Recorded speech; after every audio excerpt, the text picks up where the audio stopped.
Once upon a time in northern Denmark, people tried to drain the land to grow crops. But nature has other plans. Today, the same land is one of the wildest, most beautiful places in the country. Welcome to Vejlerne, nature center where birds rule the skies and silence speak lower than words. Vejlerne is the largest bird reservoir in northern Europe. It stretches across more than 6,000 hectares of wetlands, lakes, reed forests. Here we can find cranes dancing in the fields, marsh hares gliding low over the water, and spoonbills digging through the mud. Every season brings new visitors, both winged and human.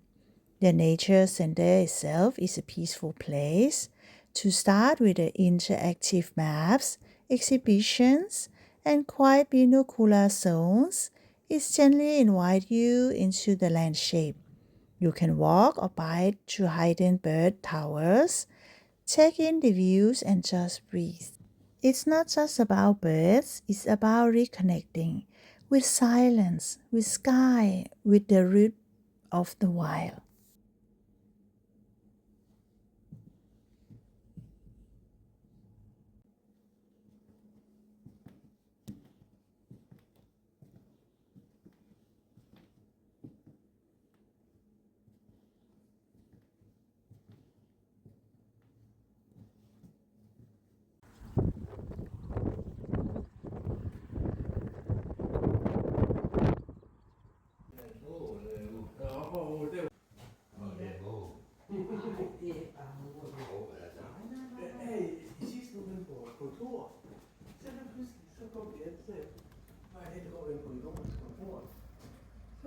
So if you're ever in Denmark, far up north, take a little detour, pack your binoculars, bring your curiosity, and let wilderness surprising you, because sometimes the wildest stories grow in the quietest places.